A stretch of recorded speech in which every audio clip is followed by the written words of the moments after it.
بسم الله الرحمن الرحيم.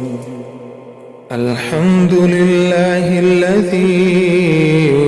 أنزل على عبده الكتاب ولم يجعل له عوجا قيما لينذر بأسا شديدا من لدنه ويبشر المؤمنين الذين يعملون الصالحات أن لهم أجرا حسنا ماكثين فيه أبدا وينذر الذين قالوا اتخذ الله ولدا ما لهم به من علم ولا لآبائهم كبرت كلمة تخرج من أفواههم إن يقولون إلا كذبا فلعلك باخع نفسك على آثارهم إن لم يؤمنوا بهذا الحديث أسفا إنا جعلنا ما على الأرض زينة لها لنبلوهم أيهم أحسن عملا وإنا لجاعلون ما عليها صعيدا جرزا أم حسبت أن أصحاب الكهف والرقيم كانوا من آياتنا عجبا إذ أوى الفتية إلى الكهف فقالوا ربنا آتنا من لدنك رحمة وهيئ لنا من أمرنا رشدا فضربنا على آذانهم في الكهف سنين عددا ثم بعثناهم لنعلم أي الحزبين أحصى لما لبثوا أمدا نحن نقص عليك نبأهم بالحق إنهم فتية آمنوا بربهم وزدناهم هدى وربطنا على قلوبهم إذ قاموا فقالوا ربنا رب السماوات والأرض لن ندعو من دونه إلها لقد قلنا إذا شططا هؤلاء قومنا اتخذوا من دونه آلهة لولا يأتون عليهم بسلطان بين فمن أظلم ممن افترى على الله كذبا وإذ اعتزلتموهم وما يعبدون إلا الله فأووا إلى الكهف ينشر لكم ربكم من رحمته ويهيئ لكم من أمركم مرفقا وترى الشمس إذا طلعت تزاور عن كهفهم ذات اليمين وإذا غربت تقرضهم ذات الشمال وهم في فجوة منه ذلك من آيات الله من يهد الله فهو المهتد ومن يضلل فلن تجد له وليا مرشدا وتحسبهم أيقاظا وهم رقود ونقلبهم ذات ذات اليمين وذات الشمال وكلبهم باسط ذراعيه بالوصيد لو اطلعت عليهم لوليت منهم فرارا ولملئت منهم رعبا وكذلك بعثناهم ليتساءلوا بينهم قال قائل منهم كم لبثتم قالوا لبثنا يوما أو بعض يوم قالوا ربكم أعلم بما لبثتم فبعثوا أحدكم بورقكم هذه إلى المدينة فلينظر أيها أزكى طعاما فليأتكم برزق منه وليتلطف ولا يشعرن بكم أحدا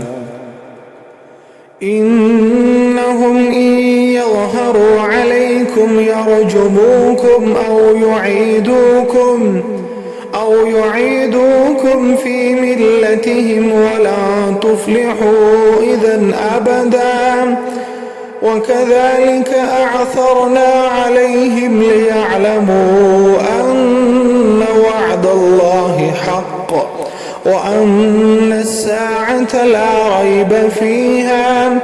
إذ يتنازعون بينهم أمرهم فقالوا بنوا عليهم بنيانا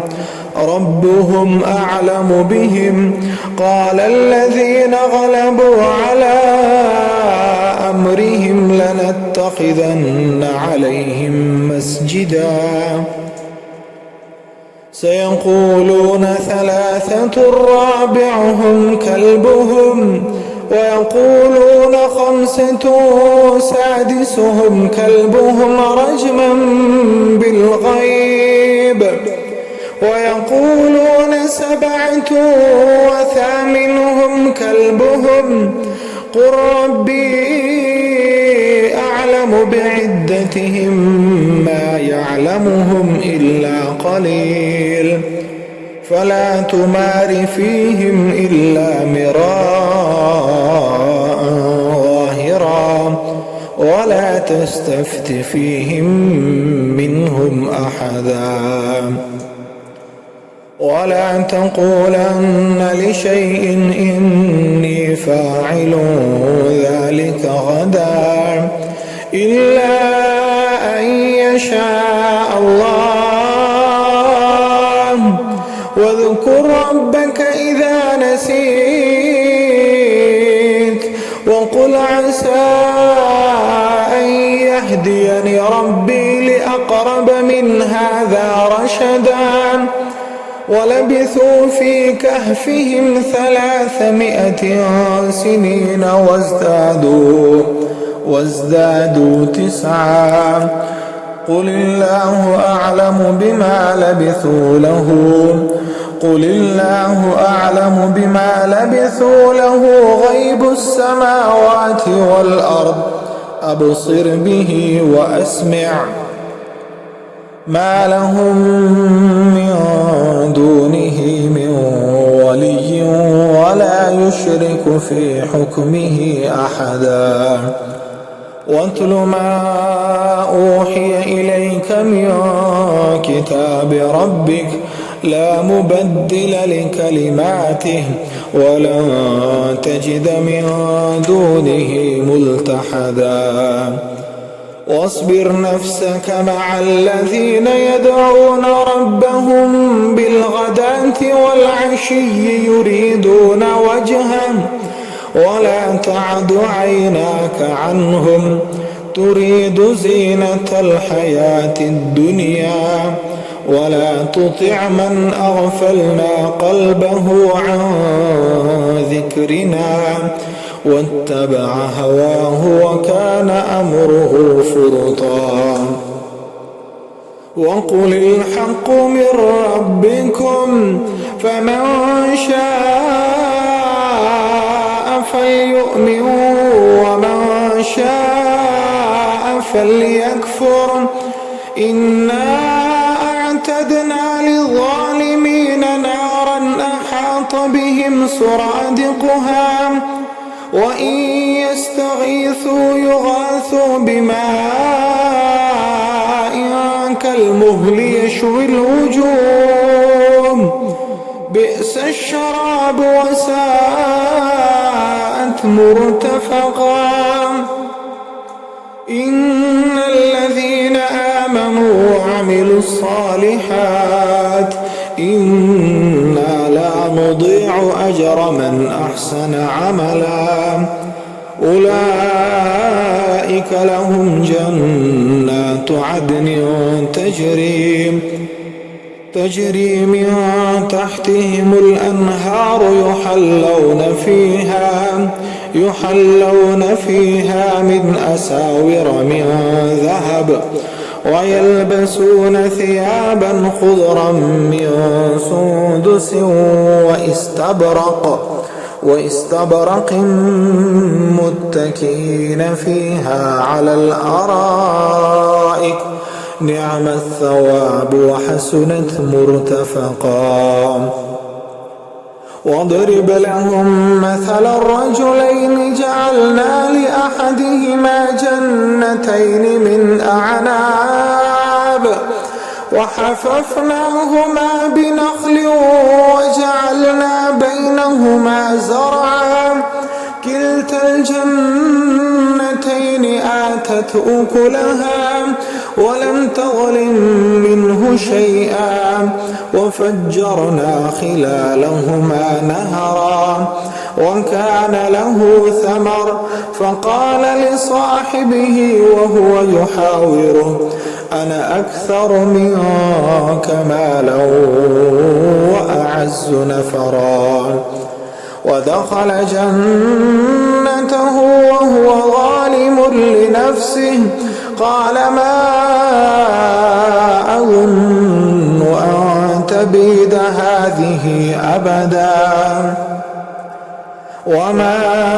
أظن الساعة قائمة ولئن رددت إلى ربي لأجدن خيرا منها منقلبا قال له صاحبه وهو يحاوره أكفرت بالذي خلقك من تراب ثم من نطفة ثم سواك رجلا لكن هو الله ربي ولا أشرك بربي أحدا ولولا إذ دخلت جنتك قلت ما شاء الله لا قوة إلا بالله إن ترني أنا أقل منك مالا وولدا فعسى ربي أن يؤتيني خيرا من جنتك ويرسل عليها حسبانا من السماء فتصبح صعيدا زلقا أو يصبح ماؤها غورا فلن تستطيع له طلبا وأحيط بثمره فأصبح يقلب كفيه على ما أنفق فيها وهي خاوية على عروشها ويقول يا ليتني لم أشرك بربي أحدا ولم تكن له فئة ينصرونه من دون الله وما كان منتصرا هنالك الولاية لله الحق هو خير ثوابا وخير عقبا واضرب لهم مثل الحياة الدنيا كماء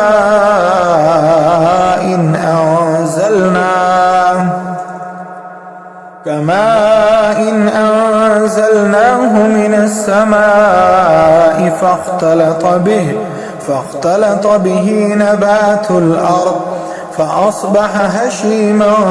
تذروه الرياح وكان الله على كل شيء مقتدرا. المال والبنون زينة الحياة الدنيا والباقيات الصالحات خير عند ربك ثوابا وخير أملا. ويوم نسير الجبال وترى الأرض بارزة وحشرناهم فلم نغادر منهم أحدا وعرضوا على ربك صفا لقد جئتمونا كما خلقناكم أول مرة بل زعمتم أن لن نجعل لكم موعدا. ووضع الكتاب فترى المجرمين مشفقين مما فيه ويقولون يا ويلتنا ما لهذا الكتاب لا يغادر صغيرة ولا كبيرة إلا أحصاها ووجدوا ما عملوا حاضرا ولا يظلم ربك أحدا. وإذ قلنا للملائكة اسجدوا لآدم فسجدوا إلا إبليس كان من الجن ففسق عن أمر ربه أفتتخذونه وذريته أولياء من دوني وهم لكم عدو بئس للظالمين بدلا. ما أشهدتهم خلق السماوات والأرض ولا خلق أنفسهم وما كنت متخذ المضلين عضدا. ويوم يقول نادوا شركائي الذين زعمتم فدعوهم فلم يستجيبوا لهم وجعلنا بينهم موبقا. ورأى المجرمون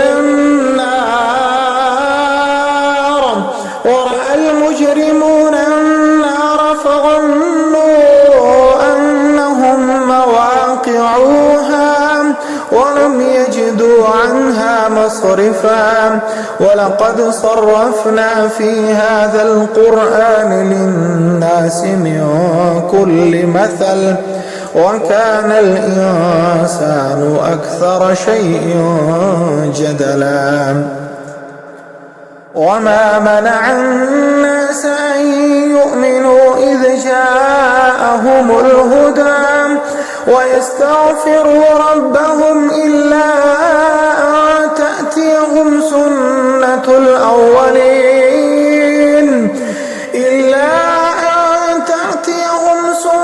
الأولين أو يأتيهم العذاب قبلا. وما نرسل المرسلين إلا مبشرين ومنذرين ويجادل الذين كفروا بالباطل ليدحضوا به الحق واتخذوا آياتي وما أنذروا هزوا. ومن أظلم ممن ذكر بآيات ربه فأعرض عنها ونسي ما قدمت يداه إنا جعلنا على قلوبهم أكنة أن يفقهوه وفي آذانهم وقرا وإن تدعهم إلى الهدى فلن يهتدوا إذا أبدا وربك الغفور ذو الرحمة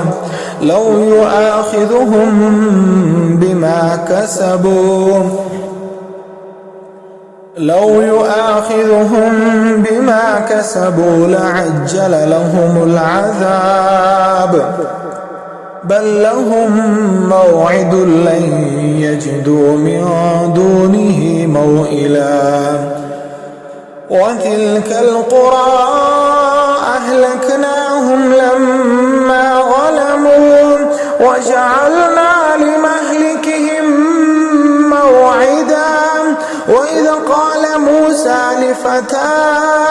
لا أبرح حتى أبلغ مجمع البحرين أو أمضي حقبا فلما بلغا مجمع بينهما نسيا حوتهما فاتخذ سبيله في البحر سربا فلما جاوزا قال لفتاه آتنا غداءنا لقد لقينا من سفرنا هذا نصبا قال أرأيت إذا أوينا إلى الصخرة فإني نسيت الحوت وما أنسانيه إلا الشيطان أن أذكره واتخذ سبيله في البحر عجبا قال ذلك ما كنا نبغي فارتدا على آثارهما قصصا فوجدا عبدا من عبادنا آتيناه رحمة من عندنا وعلمناه من لدنا علما قال له موسى هل أتبعك على أن تعلمني مما علمت رشدا قال إنك لن تستطيع معي صبرا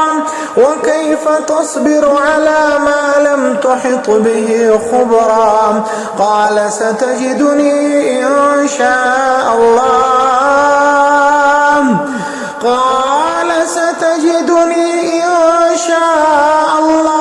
صابرا ولا أعصي لك أمرا قال فإن اتبعتني فلا تسألني عن شيء حتى أحدث لك منه ذكرا فانطلقا حتى إذا ركبا في السفينة خرقها قال أخرقتها لتغرق أهلها لقد جئت شيئا إمرا قال ألم أقل إنك لا تستطيع معي صبرا قال لا تؤاخذني بما نسيت ولا ترهقني من أمري عسرا فانطلقا حتى إذا لقيا غلاما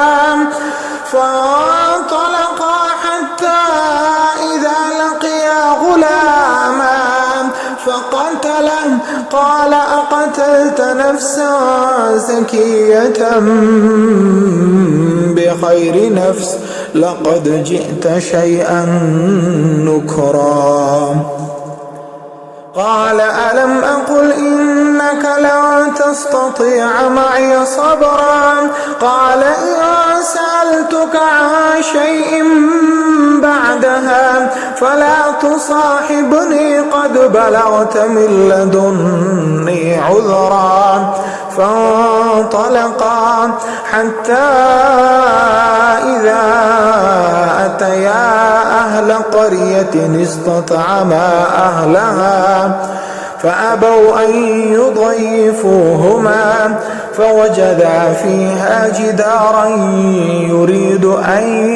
ينقض فأقامه قال لو شئت لاتخذت عليه أجرا قال هذا فراق بيني وبينك سأنبئك بتأويل ما لم تستطع عليه صبرا أما السفينة فكانت لمساكين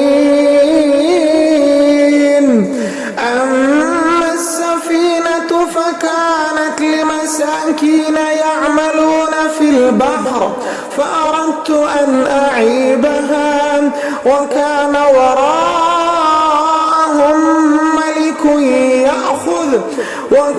وراءهم ملك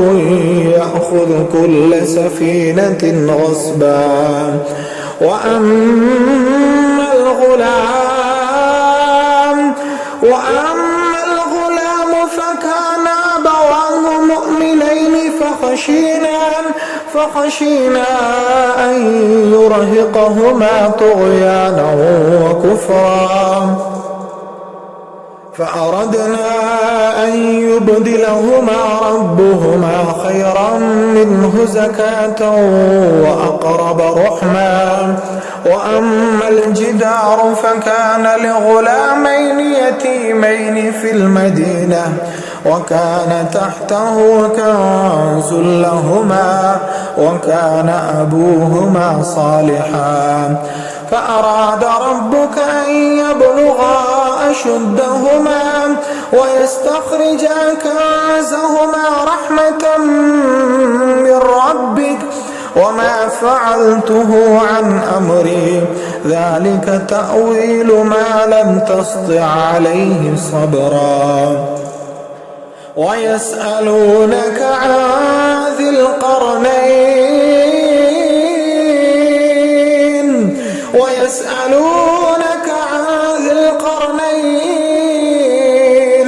قل سأتلو عليكم منه ذكرا إنا مكنا له في الأرض وآتيناه من كل شيء سببا فأتبع سببا حتى إذا بلغ مغرب الشمس وجدها تغرب في عين حمئة ووجد عندها قوما قلنا يا ذا القرنين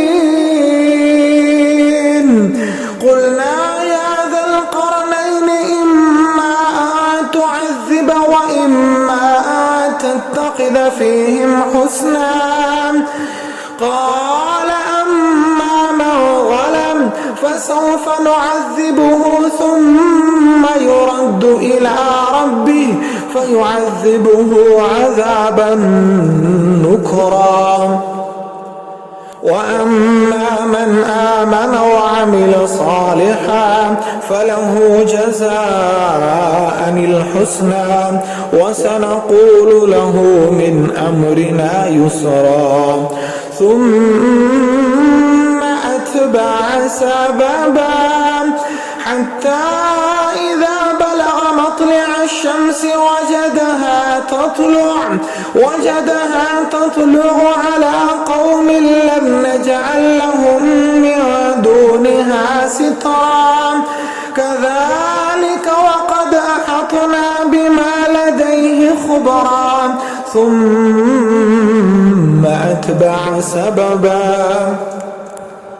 حتى إذا بلغ بين السدين وجد من دونهما قوما لا يكادون يفقهون قولا قالوا يا ذا القرنين إن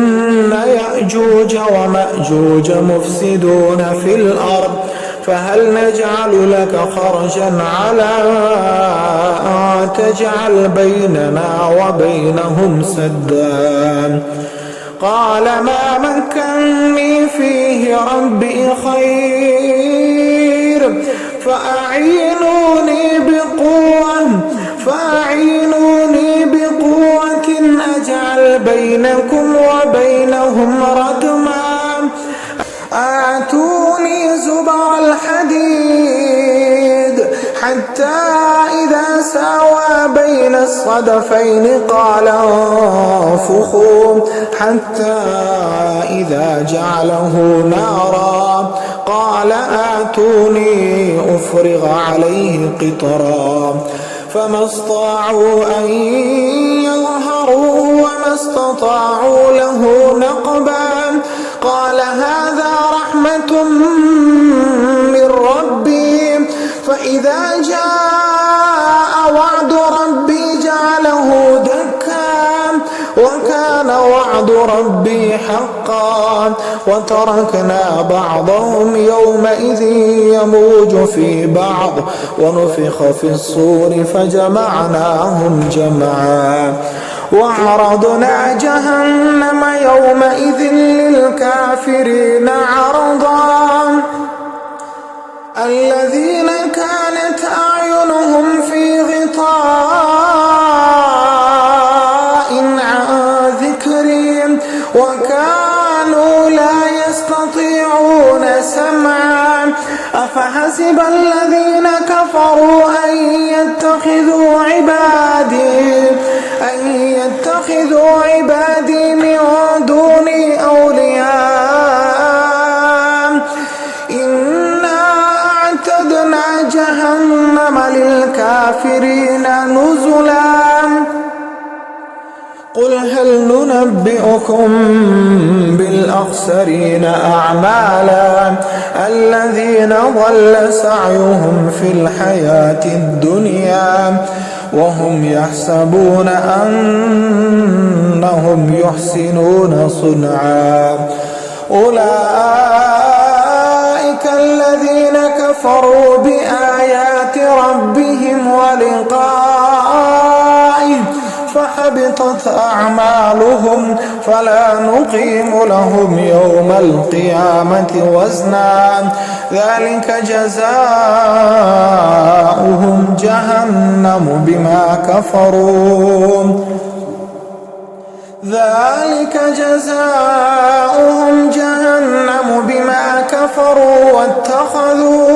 واتخذوا آياتي ورسلي هزوا